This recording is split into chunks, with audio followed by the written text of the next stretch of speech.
Offense, offense, offense. Have we talked about how good this offense has been yet? What is up? What is going on, everybody? Welcome back and welcome into the Seattle Mariners post-game recap. The Mariners win another series where they drop game one, come back and win the next two. Their sixth straight series win, I believe, as they defeat the Miami Marlins, almost said Florida Marlins, 7-6. They improve to, are they 16 and 12? 16 and 12 on the young season, remaining in first place in the American League West. As always, before I go any further, do me a favor, hit that like button. It gets the video out to more people. I'm on the road to 5K. I'm past 4,500. So if you guys are new here or lurking, hit the sub button if you watch the videos. It doesn't cost anything. It helps support the channel. And don't forget to leave your comments on the team and on the game down below. Thank you to all the channel members that joined for the contest today and the stream. We had a lot of fun, and I'll put a post on to the members page, let you guys know who won that contest. I do want to shout out my channel members before we start this video. So thank you to Gunny Studios, Mr. Moses, Trevor Hiddle, Mark Squire, Shop Girl, Keith Lavelle, William Cook, Sam, Dustin Spear, Kevin Kirby, and Jacob Morrow. Thank you all so much for being channel members. So let's dive into this one again. I mean, this offense is just on an absolute tear. 7 more runs today. And Max Meyer is really good. They're not just doing this against scrub pitchers. They are doing this against some really good arms. Meyer is good. Gillespie, I don't know too much about him. I don't think he's been very good, but they hit him around. They got to Garrett Crochet. They've gotten to Tarek Skubal this year. Like, they are not just beating up on scrubs, which is not bad either. You should beat up on bad pitchers. That's part of how you score a lot of runs, because you're not always going to get a lot of runs off really good pitchers. But this was not just, oh, the Marlins are bad and the Mariners hit them up. Meyer is fantastic. I thought this might be a tough one. I talked about my post game, not yesterday, but earlier today. I didn't know about this one. And they go out and get 4 runs off of him, or 5 runs in 4 innings, working their walks, hitting the long ball, getting clutch base hits. The bottom of the order continues to find a way on base. Today, the top of the order drove them in. It has just been refreshing and fun to watch. J.P. Crawford is dialed in. Julio was a nice game today. How locked in is Jorge Polanco? And when he steps up, I'm just assuming a hit. I mean, that guy is just barreling everything up. The big dumper goes deep again.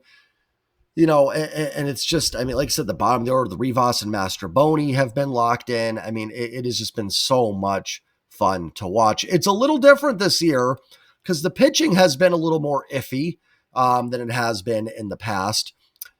So maybe a little bit of reverse with how we talk about this team, which I'm not used to, but it's been really fun to watch the offense. Rowdy Tellez and Ben Williamson were both scratched from the lineup. Williamson had back spasms. No sense in pushing it. You have a day off tomorrow. Make sure he's right. I'm assuming Rowdy was just scratched because he got hit in the hand, is my guess. So I was actually surprised he was even in the lineup to begin with. I figured they just give him the day off because you have tomorrow off as well. So might as well just give him back-to-back days off. So I think that's what they ended up deciding to do. Totally smart, right thing to do. No reason to push it, especially with the day off tomorrow. You can get these guys a couple days rest. It's worth it. Logan Evans makes his major league debut today. Wasn't perfect, but I thought he pitched well. I thought he threw the ball well. And I will never, anytime a guy can go out there, give you 5 innings, 2 runs, and get a W for their major league debut, they have done something right. I thought Logan Evans looked sharp. I thought of all the guys that have come up so far this year, Hancock, the Pebble, Logan Evans that have made starts, I think I saw the most from Logan Evans. Maybe Hancock in his last start against Boston was probably better than this, but I think Evans showed the most upside. The breaking ball looked really good. Painted some fastballs in the corner, some walks, and then Ramirez, who is just a tank. That kid can play some ball, hit a home run off of him, but that's going to happen. So I thought Logan Evans, did a nice job today for the Mariners in his major league debut. So excited to see him be part of the rotation. Obviously, we want Logan Gilbert back. We not want George Kirby back. We need those guys back. But again, I think I talked about my video earlier today. When Robbie Ray went out 2 years ago, Bryce Miller stepped up. Brian Wu stepped up, and gave this team, some good depth and some great outings and helped save the rotation. So I don't think, Logan Gilbert's better than Robbie Ray, and I don't think Evans or Hancock are going to be near what Bryce Miller and Brian Wu gave you.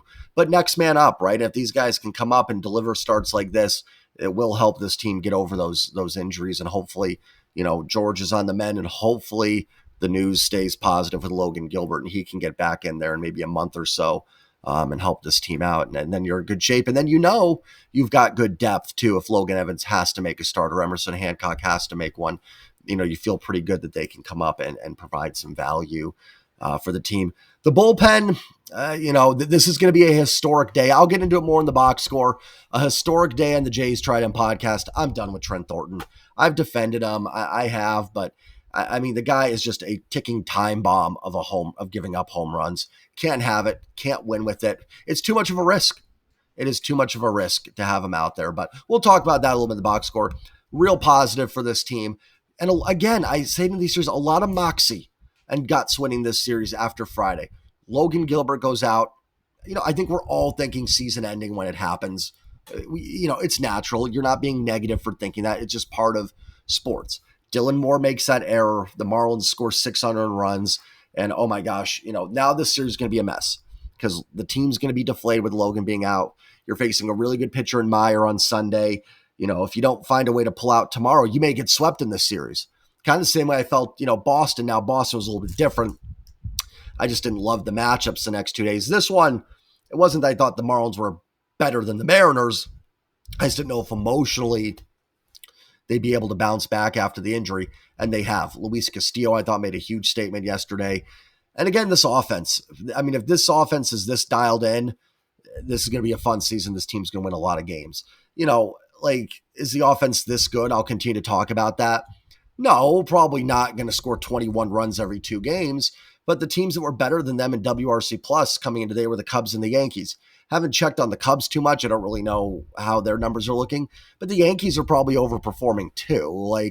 Any team that's got that good of numbers is probably overperforming a little bit. But they come home, we think the offense is going to be suppressed a little bit, and they score 25 runs. 25 runs in these 3 games. So they continue to still hit the ball, even coming back to T-Mobile. And we haven't even gotten to the weather warming up and some of these fly balls really taking off. So you do feel like the sky's the limit. And I will continue to say there are guys that are going to come down with their numbers, even Polanco. I doubt Polanco's going to OPS over 1,000 this year. If he does, hey, awesome, cool, sign me up. But probably not. But Julio's probably not going to OPS 675, and Donovan Solano's not going to OPS 239. So there, again, I always talk about there should be some balance to that. Maybe you are getting 2023 JP Crawford. He was a tremendous hitter in 23. Last 4 games, 2 home runs, or last 5 games, 2 home runs, I guess I should say. Starting to get the extra base power a little bit, still giving you quality at bats. So maybe you do have 23 JP Crawford. And some of, what Jerry's done and betting on bounce backs from some guys is paying off so far. Will it over the course of a year? I don't know. I still don't like the off season, but gambling with the Jorge Polanco bounce back is paying off so far. JP bouncing back, paying off so far. Even a guy like Mitch Garver to an extent, hasn't played as much, but has done some good things. It's paying off so far, and his ability to catch is helping too. So, in some instances, it really is, working out for the Seattle Mariners. So long way to go, right? We're 28 games into this. Just as I said when they were 4-8, nobody should throw in the towel. There's tons of games left. There still are. Guys, they're going to hit a snag at some point. They're going to have a stretch where they lose 7 out of 10. It's going to happen. It's baseball. You play 162. Things happen. Just as when they were 4-8, I talked about how they're going to have a stretch where they play good ball. It's going to go the other way too. You just hope that it doesn't, like I always say, you just don't want it to be like, oh, we lost 9 in a row. Instead of losing 9 in a row, you lost 6 out of 9. That you can recover from as you get over 500 and more so.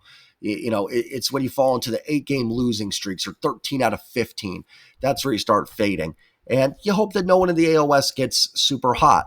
They might, but Texas, I again, repeating myself like crazy, but Texas is flawed. Houston is flawed. Doesn't mean they can't win the division. The Mariners are flawed too. Do not get me wrong. but I think they're just as good as those teams, and I do think they can win the division.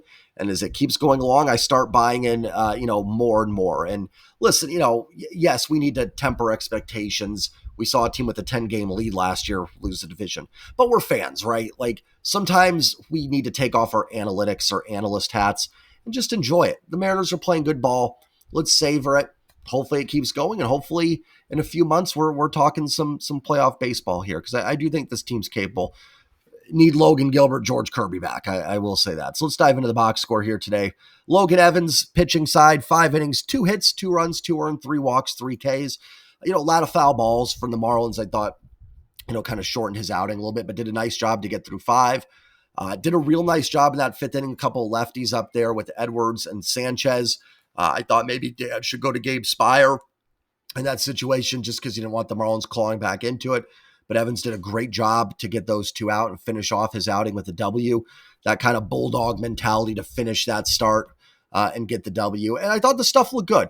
It looks like it can play. I don't see any problem with Logan Evans being in the rotation. Again, you want Gilbert and Kirby back 100%. They're better. But I think Logan Evans can stick around. And I thought the stuff looked good. I don't think there was a ton of hard contact. And I think he had, how many swings and misses? Let's check on Baseball Savant, how many swings and misses he had today. Let's see if I can pull it up here. Is this today's game? It was. And looking at this, it looks like, Mark, you won the contest with Julio's 109 single for the member stream, but I'll send out a message about that. Logan Evans had only 4 swings and misses, not amazing, but did his job, right? And to an extent with these guys that are coming up and filling in, it doesn't have to be pretty. Now, I'm a little bit more intrigued by Logan Evans than I am some other guys because Evans is a legitimate prospect. So I do want to see more than just the results. I want to see good process. And I think, working with Cal Raleigh is a huge boost for him. I'm glad that it wasn't Garver behind the plate today. Getting to work with Cal helps tremendously. So I'm excited to see Logan Evans' next start. Even though Emerson Hancock, I'm excited to see his next start. He's looked good. So real nice MLB and MLB debut, and congratulations to Logan Evans to get that W in your first big league start, and a tough opponent on the other side. Colin Snyder goes an inning, gives up 3 hits, 1 run. It was earned. Not the best inning from Snyder. Did get out of second and third, 2 outs there. Didn't let the Marlins get that big base hit to make it any closer. So again, it's not Snyder's best outing, but got through it. Gabe Spire throws a shutout inning, does give up a hit, but bounce backs with 2 strikeouts. Spire and Munoz continue to be hands down the best pitchers you have on this roster, bullpen-wise.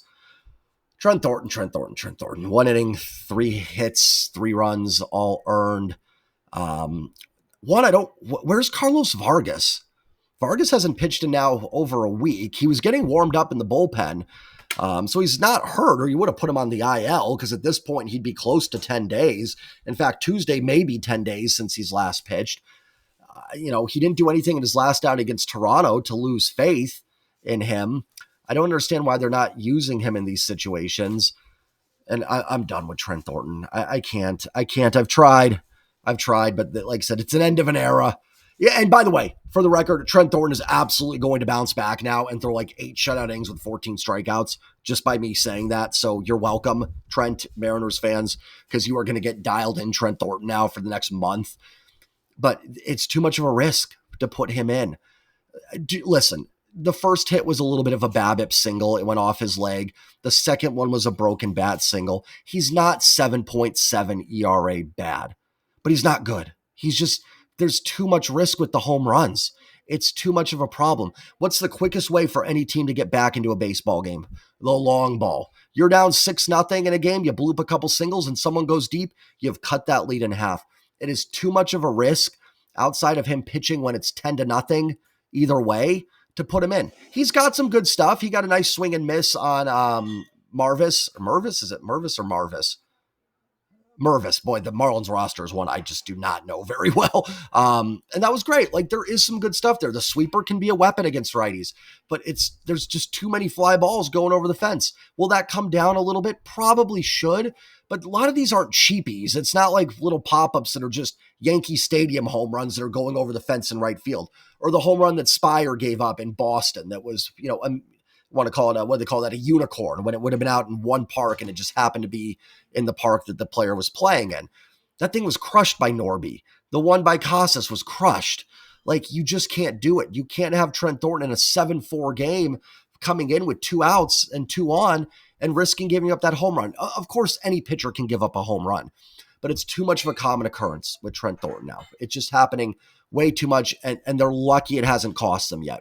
They're lucky today that Thornton did get the next 2 outs, and you've got Andres Munoz piggybacking behind him. I'd rather see Bizardo. Bizardo gives up less home runs. He's not perfect by any means, but I'd rather see him there. And put Vargas back in there. I don't understand why they're not using Carlos Vargas, and I'm not going to go on it too much. He's got to have a reduced role. And if Brash is coming back tomorrow, I'm not saying he is, but if he did, I mean, who else do you get rid of? Legumina's been fine. I want to see Troy Taylor stick on the big league roster and see what he can do. Thornton's the one. I don't think he's this bad, but the Mariners aren't in a position to kind of waste time on it. So I think Thornton's got to take a step back. Maybe you work with him on being a long reliever. He's been a starter in his career and pitched longer innings. So maybe that's something you can work with. I don't know. I do think there is a good pitcher inside there somewhere, but I can't anymore. I'm so done. But you know what? The Mariners won, so I'll move on from that. I do want to focus more on the positives. Speaking of positives, Andres Munoz coming in the top of the 9th and getting 3 pretty easy outs with a strikeout, and not 3 bad hitters. I mean, Edwards, Sanchez, and then Ramirez. Oh my, like, that kid can play. Those home runs he hit were not cheapies at all. Very happy he is in the National League, and I don't have to see him again next year until the Mariners go to Miami, because, man, that kid can crush it. And Munoz gets him to ground out. Just so nice to have a guy like that in Munoz. Actually, what am I saying? Nice. Munoz is lights out nice, like it's like a cute little guy that could. No, Munoz is dominant. I mean, just comes in and makes it look easy. So much faith to have Munoz at the back end of that bullpen. I mean, it just becomes like, man, just get me through 8. And I feel fine that Munoz is going to lock this down on his way to another all-star game. Munoz is something like 5th or 6th in the AL in WAR or something for like all play. Don't quote me on that. I swear I saw that somewhere, a graphic. I mean, that's all players. As a relief pitcher, being that high in WAR is insane. Like, Andres Munoz making an early MVP case in baseball this season. He has just been so good. And early on in the year, there was, a couple walks in there that were a little concerning. That's been gone. The command control has been fantastic. I could spend an hour just singing the praises of Andres Munoz and how good he is. And man, if the Mariners can get to the playoffs, to see Munoz coming in a 9th inning, with the crowd going wild would just be so amazing. But we are very, very fortunate to have him the back in the bullpen. Already his 10th save of the season. Let's get into the offense. They do it again. Julio 1 for 4 with 2 RBIs and a walk. Good game, right? Julio comes up with the bases loaded there in the 2nd inning, with 2 outs after 2 huge walks by Rivas and Mastroboni to keep that inning going. Tremendous at-bats by the both of them. Julio doesn't try to do too much with it, gets the base hit, gets 2 runs in, works a walk later in the game. Julio on base twice. Of course, we want to see the power, but I will not complain about a guy reaching base twice and getting a couple ribbies. Jorge Polanco, 3 for 4, and reached by a hit by pitch with a double and 2 singles. Polanco continues, actually 2 doubles, excuse me. Polanco is there anybody more locked in baseball? When he comes up, I'm just like, yeah, he's getting a hit. Like, even his outs are stung. His first out was a fly out that was hit like 95, 96 off the bat. I'm not saying that's ripped, but it hit pretty well. I remember in Cincinnati, one of his fly outs was hit like 110 off the bat. I mean, even his outs are hit hard. He is just so dialed in right now. I mean, just absolutely dialed in. So much fun to watch. Kudos to the front office and ownership for bringing him back. I wasn't sure about it. Clearly, the injury was hurting him last year. Again, I don't think he's going to OPS 1,000. But, I mean, either way, just a tremendous, tremendous acquisition. If he's the DH all year, so be it. He's been a fantastic hitter. Love it. Cal Raleigh, 1 for 5 with a solo home run. Tied for the AL lead with Eugenio Suarez with 10 home runs. One former Mariner and a current Mariner. So Cal continuing his MVP quest. Randy Arozarena, not a great game, 1 for 5. Luke Raley struggled 0 for 3, struck out 3 times. I think was he hit by a pitch too? I think he might have been. Let me see. By a pitch, he was. So he did reach base. got on. JP Crawford, 2 for 3, two RBIs on the 2-run home run and a walk. JP was getting on base. We had seen that all season, but now he's starting to get the hits as well. I mean, his WRC plus is in the 140s on the year. His on-base percentage is over 400. His OPS is now 785. He's looked fine to me defensively. I don't know what the metrics say on it. I usually don't look at defensive metrics for 1 month. They can just be skewed by how many opportunities you get and stuff like that. But to the eye test, I think he's looked fine over there. And I don't know if you, someone that knows, I know some of the offensive numbers. Defense is hard for me to judge because it's not about errors. It's about range. It's about the plays you can make, that you can dive and make the play on versus, if you throw a ball away, it happens. Everybody makes a bad throw. So I don't get too worried about that stuff, but it's the other plays. But I think JP's looked all right over there. I mean, talk about MVP cases. If JP's giving you a gold glove at shortstop with what he's doing on offense, JP's been an MVP candidate. I'm not predicting JP's winning the MVP, but that's how good these bats have been for the Mariners. JP is just locked in right now. And again, the walks are great. You want him. The 400 OBP is chef's kiss. But to see the power now coming back a little bit is huge. I do think against righties, you do need to consider JP Crawford back in that leadoff role. It's a tough battle, right? Do you move somebody around that's having success? Now, he was in the 6 hole today, not the 9 hole. So I guess that kind of defeats that argument already. You can make a case, hey, it's working, leave it alone. But man, that's an OBP you want more at the top of the lineup and maybe have Julio down a little bit. I don't think would be a bad idea. I'm not a huge batting order guy. I mean, look at the Mariners right now. I mean, have we debated once about the batting order? That's actually a great example. How many times last year I said I didn't really care about batting order, but the offense was scuffling, so we talked about it. We haven't talked once about the batting order because they're killing it. Good offenses score, bad offenses don't. Yes, there are ideal ways to build a lineup, but I just don't think it's as important as the guys actually just hitting. But JP Crawford's dialed in. You move him up, you get him more at-bats, would be my case on that. Donovan Solano, 1 for 4 with a double. Dropped out of my chair when that happened. Donovan Solano with an extra base hit. Good for him. Starting to get a couple hits falling in. Maybe it's the start of something. Maybe it is. Listen, the numbers, we're not going to go into it on Solano anymore. I've talked about it every post game. Good to see an extra base hit for Donovan Solano. Master Boney was 0 for 3 with the walk. I thought he had some good at-bats, though. Pushed some things to full counts. I thought his walk was tremendous in the second inning. Got that pitch count up for Meyer and gave Rivas, then Julio a chance to come up. Don't have any complaints about Master Boney. And Leo Rivas 0 for 2 with 2 walks. Again, I don't think I've ever seen Leo Rivas hit anything hard, but continues to have quality at-bats at second base. So, and listen, like as much as, Master Boney's going to cool off or something. I mean, the guy's OPSing 596. Like he has not been that good, but his at-bats have looked solid. Like the contact looks okay. He's getting deep into counts. Like I probably one of the more impressive 596 OPSs I've seen. Like if you were to just tell me on an eye test and not show me the numbers, I'd say he's been fine. Like he's put up some quality at bats in my opinion. Offense just continues to stay dialed in. And we're starting to realize that the holes are going to be very obvious if they have to make a move, which I'm sure they will as we get further along. First base, probably going to need somebody there. Rowdy's been okay. I have no problem with Rowdy on this roster, and even in a platoon role or a pinch hitting role, he can provide some value, or as a DH or something like that if Polanco can play second. But I think first base is going to be a spot. I do think second base, the more Master Boney Rivas combo trio, may need an upgrade. Not so much Dylan Moore, but I love what Rivas is doing. I don't know how sustainable it is. So that may be a position, but it's becoming more obvious, or maybe you move Polanco to second if he can do it. So, and that's good. You don't want to have 20 different problems. And then bullpen help, which guess what? Every team in baseball looks for bullpen help at the deadline. You can always use it. It may need some starting pitching depth. Who would have thought we may be talking at the deadline that the Mariners need to add pitching potentially as well. But man, this has been fun. Off day tomorrow, so we get to soak in the series win. Angels coming into town. They've cooled off a little bit after a good start. Somehow Mike Trout is still second in the AL in home runs. I honestly thought he'd been terrible this year. I haven't watched the Angels much. It's like, there's Trout on the leaderboard. We know how he hits in T-Mobile.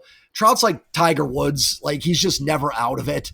you look up, and if he's playing, he's going to be among the league leaders and stuff. It's just going to be, is he going to stay healthy? So hopefully the Angels just got swept in Minnesota, catching him at the right time. Should be Bryce Miller, and I'm assuming Emerson Hancock goes the second game. So hopefully Bryce, with a couple extra days off, can dial in and shut them down. But right now, the way the Mariners playing, I just have confidence. I have confidence when I'm watching them, confidence in the offense. Keep it going. Great win. Take care, everybody. Like, comment, subscribe, and as always, go Mariners. Peace.